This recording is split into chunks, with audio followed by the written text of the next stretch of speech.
안녕하세요 여러분. 네, 제가 잠깐 기도하고 그리고 말씀 증거하는 시간 갖겠습니다. 하나님 아버지 감사합니다. 오늘도 우리가 말씀 앞에 섰습니다. 하나님, 말씀을 증거하는 자는 아무것도 아닙니다. 하나님 말씀 되신 그 하나님을 하나님 우리 모두가 경험할 수 있는 시간이 되기를 참으로 원합니다. 하나님, 말씀 되신 그 하나님과 그 하나님께 집중할 때만 하나님 우리가 진액을 얻을 수 있습니다. 하나님 이거는 분명한 사실입니다. 하나님 오직 하나님께만 집중될 수 있는 그러한 시간이 되게 하여 주셔서 하나님 우리가 하나님으로부터 내려오는 그 진액을 온전히 받아 누릴 수 있는 하나님 우리 모두가 되게 하여 주시옵소서. 하나님 이 일을 위해서 하나님 이 진액이 들어오는 그 모든 일을 위해서 하나님 기도합니다. 하나님 이것에 방해하는 모든 것들을 주님께서 막아주시고 아버지 오직 하나님만이 하나님 아버지 이들에게 영향력을 미칠 수 있고 오직 하나님만이 하나님으로부터만 내려오는 그 진액을 받을 수 있는 하나님 우리 모두가 될 수 있도록 주님 역사해 주시옵소서. 하나님 말씀을 증거하는 자는 감춰주시고 오직 하나님만 드러나기를 원합니다. 하나님 감사하며 예수님의 이름으로 기도했습니다. 아멘. 네, 오늘의 말씀의 제목도 성경적 믿음의 사례. 오늘은 6번째 시간입니다. 네, 그래서 오늘은 이제 아브라함의 처였던 사라에 대해서 말씀이 본문이 나오고 있고요. 또 그 말씀대로 증거를 하게 될 것입니다. 여러분 제가 방금 기도하면서 기도를 했지만 그 하나님의 말씀에 저를 보시지 마시고 저는 헛개비예요. 헛개비.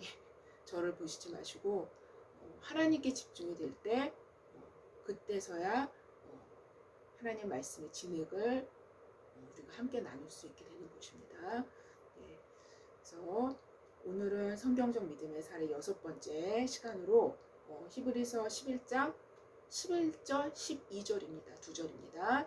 그래서 제가 한번 읽어보겠습니다. 여러분 성경을 갖고 계시면 함께 봉독해 주시면 좋을지 싶어요. 네, 제가 한번 읽어보겠습니다. 히브리서 11장 11, 12절입니다. 믿음으로 사라 자신도 나이가 많아 단산하였으나 잉태할 수 있는 힘을 얻었으니 이는 약속하신 이를 미쁘신 줄 알았습니다. 이러므로 죽은 자와 같은 한 사람으로 말미암아 하늘의 퍼다한 별과 또 해변의 무수한 모래와 같이 많은 후손이 생육하였느니라 라는 말씀입니다. 여러분 저는 분당에 살거든요. 근데 분당은 신도시로 기획돼서 만든 가장 첫 번째 도시라고 그래요. 네. 그래서인지 조경이 잘 되어 있는 것은 분당을 들어서면은 이제 누구나 알 수가 있죠. 네, 그래서 이미 봄은 지나갔지만 도시가 조성될 때부터 구획에 아주 맞춰서 철쭉꽃이 굉장히 많이 있어요. 네, 분당 전체가 다 그런지 제가 사는 요 주변만 그런지 잘 모르겠지만 철쭉꽃을 곳곳에서 만날 수가 있어요. 네, 그래서 철쭉꽃 심어놨기 때문에 봄이 되면은 너무도 화사하게 정말 철쭉꽃이 쫙 그 도로변 주변으로 쫙 피게 되죠. 네. 그래서 아주 화사하다 못해 아주 화려합니다. 네. 색깔도 맞춰서 조경을 해놨기 때문에 붉은색은 붉은색 계열대로 또 흰색은 흰색 계열대로 이렇게 맞춰서 아주 그 조성을 잘 해놨어요. 네. 그런데 여러분 이런 인간에 의해서 기획된 조경조차도 자연에 대한 당연한 믿음에 대한 산물이라고 우리는 말할 수 있어요. 네. 이게 무슨 소리냐면은 인간은 겨울이 지난 다음에 봄이 오고 또 봄이 오면 날씨가 따뜻해지죠. 네, 날씨가 따뜻해지면 나무에 새싹이 돋고 또 꽃을 피우게 됩니다. 바로 이러한 사실들을 인간이라면 당연한 믿음이 자연에 대한 믿음이 있다라는 거예요. 네. 즉 우리 중에 어느 누구나 봄이 올 것을 알고, 봄이 왔으면 여름이 올 것을 알고, 또 여름이 왔으면 또 가을, 겨울이 올 것을 압니다. 네. 싹이 틔워질 것을 알고 꽃이 필 것을 압니다. 네. 열매가 맺힐 것을 알며 바람이 어느 순간 다시 불 것도 압니다. 물은 위에서 아래로 떨어질 것을 알아요. 네, 압니다. 네. 새벽에 미명이 밝아올 것도 알고, 네, 미명이 밝아왔어요. 지금. 네, 지금 이 시간이면 미명이 벌써 이미 밝아왔습니다. 네. 새벽에 미명이 밝아올 것을 알고, 또 놀랍도록 화려한 태양이 눈부시게 자신의 모습을 노출시킬 것을 압니다. 저녁이 되면 어두워지고 그 어두워진 밤하늘에 아주 보석처럼 너무나 아름답게 밝힐 별들이 나타나게 된다는 것도 압니다. 네. 사실상 이러한 당연한 알문, 곧 자연에 대한 인간의 믿음, 당연하게 받아들이는 인간의 믿음입니다. 네. 여러분, 이렇게 당연하게 받아들이는 자연에 대한 인간의 믿음을 갖고 있는 어떠한 사람이 그 믿음을, 나는 이런 믿음을 갖고 있다고 자랑하는 사람이 있습니까? 네, 없죠. 네, 없습니다. 그 사람은 이상한 사람이에요. 네. 바로 이러한 믿음이 풍차를 만들어냈으며 물레방아를 만들어냈습니다. 그리고 계획된 조경을 만들어 놓을 수도 있게 된 것입니다. 그렇죠. 네. 만약 자연에 대한 믿음이 없다면 인간은 내일 또다시 바람이 불지 확실치 않기 때문에 풍차를 만들어낼 수 없었을 거예요. 만약 자연에 대한 믿음이 없다면 내일은 물이 아래로 안 떨어질 수도 있기 때문에 물레방아를 만들어낼 생각조차 안 했을 것입니다. 만약 봄에 다시 철쭉이 핀다는 보장이 없다면 구획된 아름다운 조경을 만들 생각조차 하지 않았을 것입니다. 조경 자체가 의미가 없겠죠. 이 모든 것은 내일도 또다시 이런 아름다움이 우리 인간에게 주어질 것이라는 그런 믿음 때문입니다. 사실상. 내일도 바람이 불 것이고 봄은 올 것이며 물은 아름다운 폭포의 장관을 만들어낼 것을 믿기 때문인 것입니다. 아니, 그냥 당연히 아는 거예요. 그런데 여러분, 바로 이러한 믿음은 사실상 믿음을 발휘하는 자신을 잊은 채, 그러한 믿음을 발휘하는 그런 인간들 자신들을 잊은 채 믿음의 대상을 바라보게 되죠. 그리고 인간에게 믿음을 주는 그 대상의 신실함과 변함없음을 믿음의 기반으로 삼게 되는 것입니다. 자연의 신실함과 변함없음은 곧 그것을 만드신 자의 성품을 여러분 그대로 반영해주고 있습니다. 오히려 창조주 하나님은 천지가 없어진다 할지라도, 이렇게 신실하게 너희가 보고 있는 이 자연 만물도 그런 천지가 없어진다 할지라도 주님의 신실함과 변함없음은 영원히 변하지 않을 것임을 하나님은 말씀하셨어요. 그러니 자연의 신실함과 변함없음은 어렴풋하게나마 그것을 만드신 자의 성품을 우리는 예측할 수 있게 합니다. 바로 하나님을 믿는다라는 것은 우리 자신의 믿음의 크기가 어떠하냐 문제보다 아주 더 중요한 문제가 있다라는 거예요. 더 중요한 문제는 그 대상이 너무도 믿음직스럽기 때문에 믿을 수밖에 없다라는 것을 기억하는 것에 있는 것입니다. 이게 더 믿음의 본질입니다. 즉 믿는다라는 것에 있어서 그 관점을 내 자신 안에 두기보다 대상에 대한 진실된 이 우리로 자동적으로 믿음이 유발하게끔 이끌어져야 한다라는 것입니다. 그럴 때 이 믿음이 진실로 하나님을 향하게 되는 것이며 믿음을 갖고 있는 내 자신에 대한 믿음을 갖고 있는 내 자신에 대한 믿음으로 변질되는 일을 막을 수 있다는 의미입니다. 믿음을 갖고 있는 내 자신에 대한 믿음으로 변질되는 일을 막을 수 있다는 거예요. 믿음을 갖고 있는 내 자신에 대한 믿음은 반드시 부딪힐 돌에 부딪히게 됩니다. 처음에는 이 두 종류의 믿음이 차이가 없는 것처럼 시작될 수 있으나 나중에는 엄청난 차이를 보이게 되는 이유는 믿음을 갖고 있는 내 자신에 대한 믿음은 결국 자신을 믿는 믿음으로 소급되어질 수밖에 없다는 거예요. 우리는 자연을 통해서 이것을 볼 수 있습니다. 자연이 변함없고 신실한 것을 내가 알고 믿고 있다고 해서 그 믿음의 행위를 하는 내 자신을 대견하게 생각하거나 그러한 믿음을 갖는 내 자신에게 집중하지 않는다는 것입니다. 즉 자신을 인식하지 않는다는 거예요.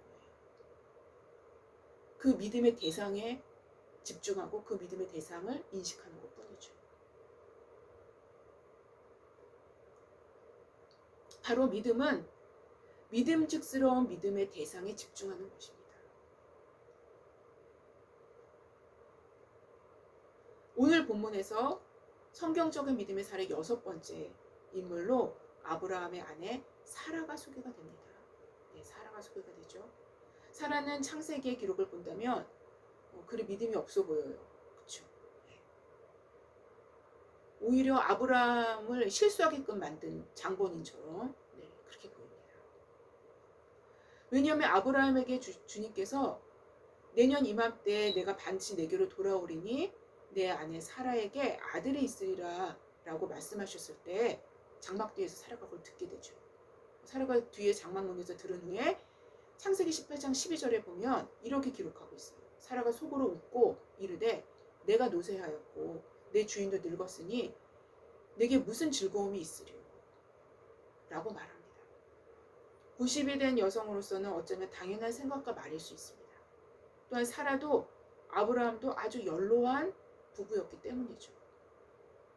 사실 아브라함과 사라는 가나안 땅에 도착하기도 전에 이미 하나님께로부터 하늘의 별과 같은 많은 후손과 또 가나안 땅을 약속받았습니다.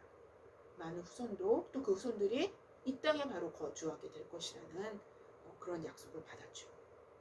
그러나 가나안 땅에 도착했어도 별다른 변화나 하나님의 전격적으로 놀라운 행하심은 전혀 없었어요. 그야말로 믿음으로 인내로 기다려야만 했습니다.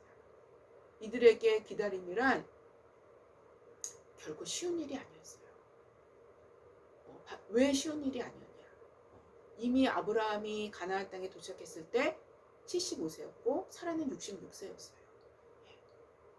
사실상 더 이상 기다릴 수 없는 나이, 아니 가능성이 전혀 없는 나이에서부터 기다림의 시작점이 시작된 거예요.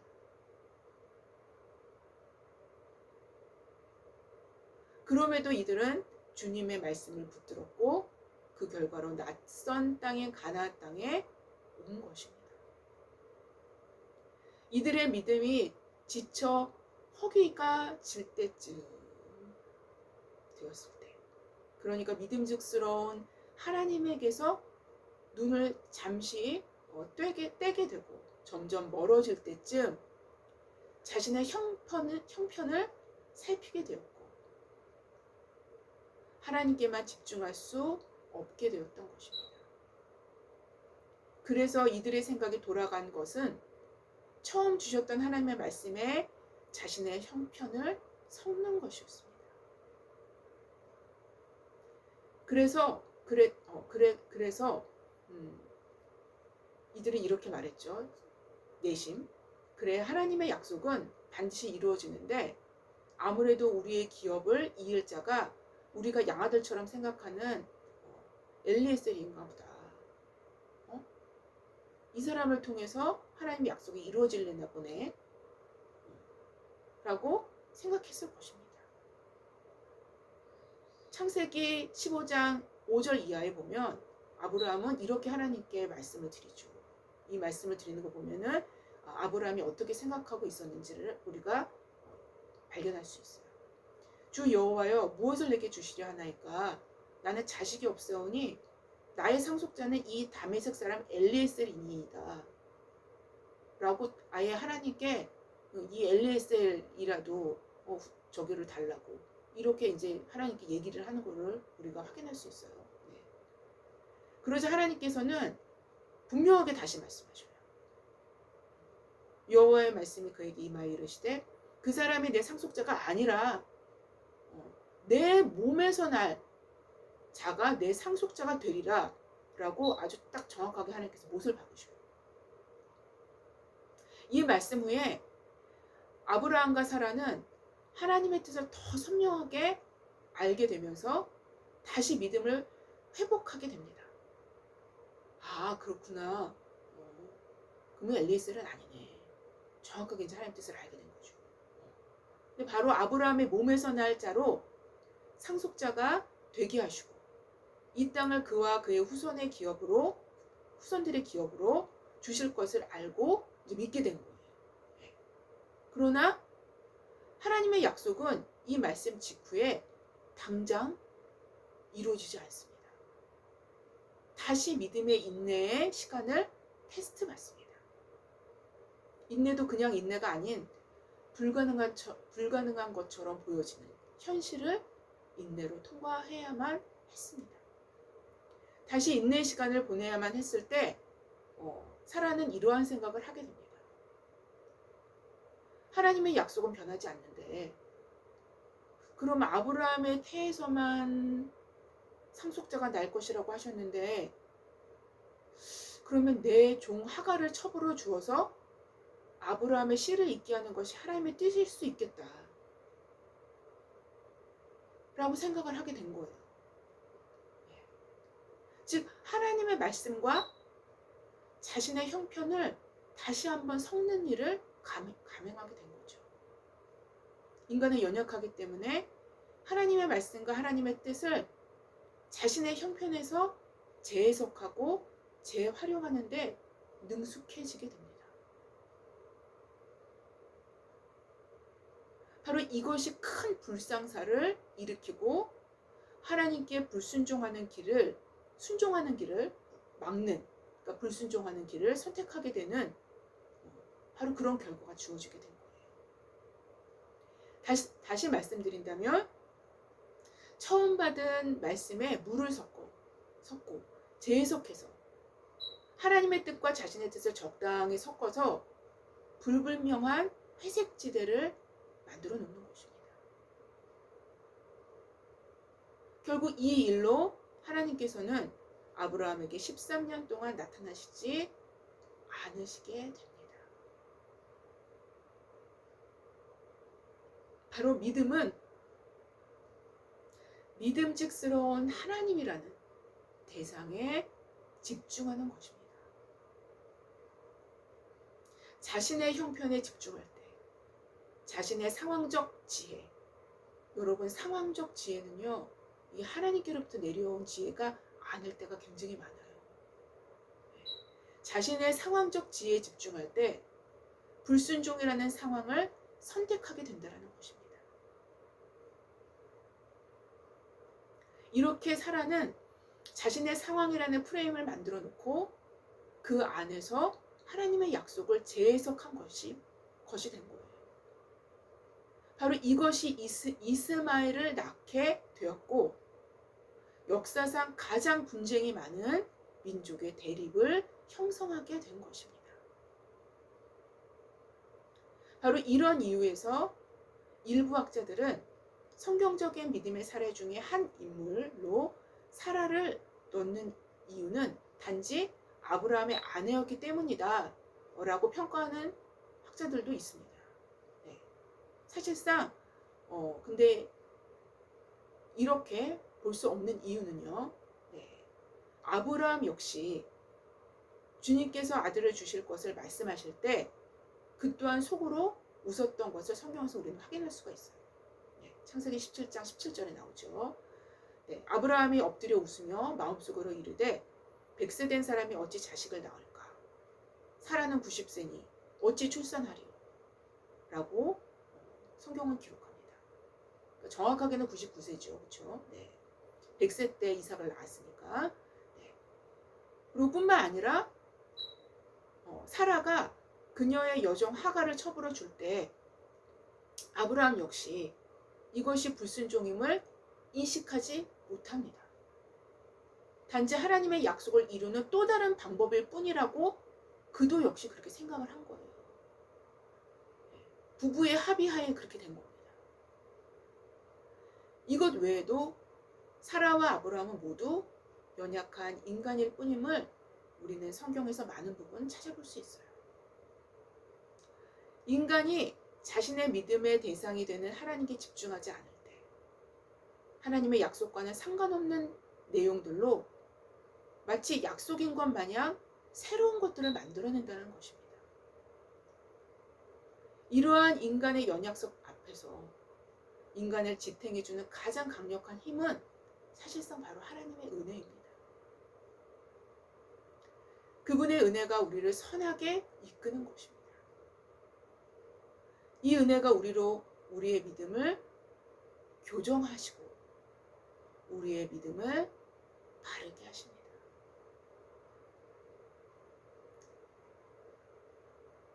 바로 이럴 때 하나님께서 우리를 교정하시고 우리의 믿음을 바르게 인도하실 때 주로 뭘 사용하셔요? 하나님의 말씀을 사용하십니다.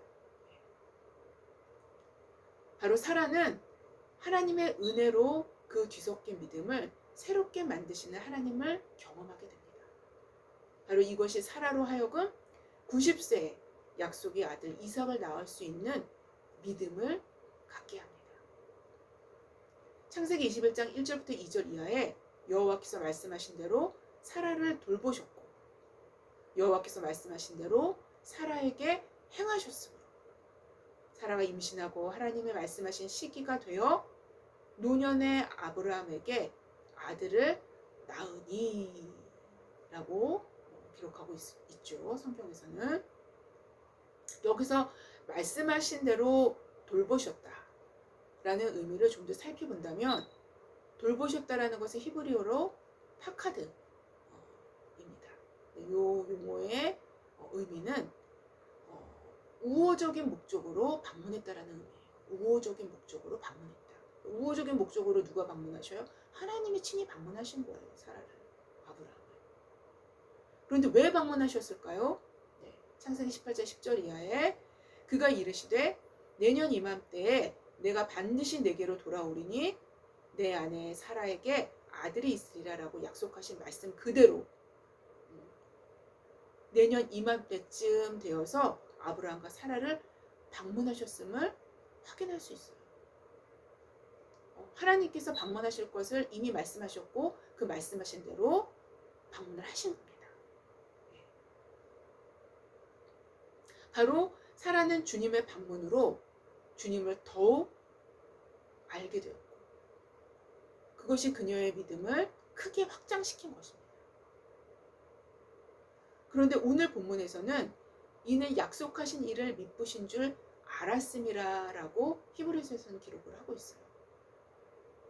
바로 미쁘다라는 말은요, 믿을 만하다, 신뢰할 만하다, 믿음직스럽다 라는 의미로 사라 자신의 내부에서 믿음을 갖고 있는 자신에 대한 믿음이 아니라 사라 그 내부에서 나오는 자신이 갖고 있는 그 믿음이 아니라 자신에 대한 그 믿음이 아니라 약속을 주신 자가 너무 믿을 만하기 때문에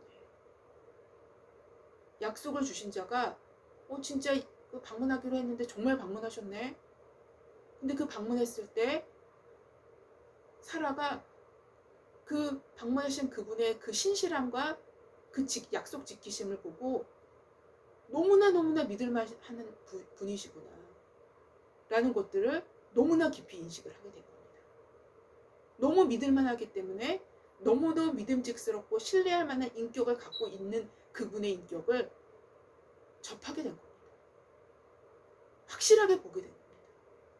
그분의 인격의 믿음직스러움을 사라가 너무도 깊이 있게 목격하게 된 거예요. 너무도 믿음직스럽고 신뢰할 만한 인격을 갖고 있기 때문에 절로 그냥 믿어져 버리는 그러한 믿음을 갖게 된 것입니다. 바로 사라 자신은 잊어버리고 약속을 신실하게 지키시는 너무도 믿음직스러운 하나님께 집중되었다라는 것입니다. 이 결과 그는 90세에 아들을 낳았고 하나님의 약속은 온전히 성취되어질 수 있게 된 것입니다. 여러분, 하나님은요, 약속을 성취하실 때 믿음을 앞서 보내십니다. 믿음을 앞서 보내셔서 믿음이 갖게 된 후에 성취가 됩니다. 여러분, 그래서 하나님을 진실히 안다는 것은 너무도 중요합니다. 믿음은 마치 그분의 인격을 경험한 자라면 누구나 반응할 수밖에 없는 그 무엇이라는 것입니다. 그게 믿음이에요. 믿음은 우리 스스로 만들어내는 게 아니에요. 믿음은 우리 내부에서 만들어내는 게 아니에요. 믿음은 그분을 보았을 때, 그분의 인격에 완전히 젖어들었을 때, 그분의 인격에 완전히 몰입되었을 때, 그때 자연스럽게 나타나는 현상이 믿음이에요. 사라는 그 하나님을 경험한 것입니다.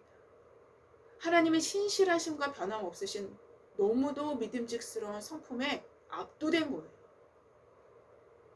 이것이 우리로 믿음을 낳게 하는 것입니다. 믿음은 내 자신 속에서 만들어내는 것도 아니고 내 자신을 대상으로 하는 것도 아닙니다. 믿음은 오직 하나님을 대상으로 삼습니다. 그렇기에 하나님께 집중될 수밖에 없는 거예요. 바로 이러한 집중은 우리 자신을 우리 자신으로부터 잊혀지게 합니다. 사실상 우리의 인식체계가 하나님께 집중될 때 우리는 성경적인 믿음에 접근할 수 있게 되는 것입니다. 이것을 위해서 우리는 성경 말씀을 읽거나 기도를 함으로 하나님께 집중될 수 있는 환경을 공급받을 수 있게 하는 것입니다. 바로 정확히 이러한 환경을 통해서 하나님을 알게 된다고 표현할 수 있는 것이기도 하죠. 물론 여기서의 알문, 하나님에 대한 여기서의 알문, 성경 말씀이 그냥 성경 말씀으로만 그냥 막 읽고 뭐 암기하고 뭐 여기서 이렇게 하는 게 아니라 성경 말씀이 입체적으로 살아나야만 하고 성경 말씀이 사건이 되어야만 합니다. 기도 역시 실제적인 만남의 공간으로 제공되어져야만 합니다. 이렇게 될 때 우리는 하나님의 인격에 압도됨으로 우리 스스로 만들어내는, 우리 내부에서 만들어내는 믿음이 아니라 그분에게 압도됐기 때문에 그분의 진실함과 그분의 신실함이, 그 신실함에 압도됐기 때문에 그냥 믿어지는 것이 그냥 자연스럽게 믿어지는, 바로 그러한 믿음을 갖게 되는 것입니다. 아무쪼록 사라와 같이, 그리고 아브라함과 같이 이러한 하나님을 알므로 믿음에서 믿음으로 나아갈 수 있는 은혜를 누리는 저와 여러분이 되시기를 주님의 이름으로 기도합니다. 네, 제가 잠깐 기도하고 마치겠습니다. 하나님 아버지 감사합니다. 하나님, 우리는 부족하고 연약합니다만 하나님의 은혜가 우리를 이끕니다. 하나님, 성경적인 믿음으로 성경에 나오는 많은 믿음의 조상들의 그러한 아주 반듯한 그 믿음으로 우리를 이끄는 분은 바로 하나님 자신이십니다. 바로 하나님의 은혜가 우리를 그렇게 이끄는 것입니다. 하나님, 우리 스스로 만들어낸 믿음이 아니라, 그래서 결국에 종국적으로 믿음을 갖고 있는 내 자신을 믿는 그런 변질된 믿음이 아니라 오직 너무도 믿음직스러운, 너무도 믿을 만한 그 하나님께 압도됨으로 그 하나님을 믿을 수 있는, 그 하나님을 믿음의 대상으로 삼을 수 있는 우리 모두가 될 수 있도록 주님 역사하여 주셔서, 하나님의 말씀이, 성경 말씀이 우리의 삶의 사건이 될 수 있도록, 그러한 우리의 삶이 될 수 있도록 주님 역사하여 주시옵소서. 감사하며 예수님의 이름으로 기도했습니다. 아멘. 감사합니다.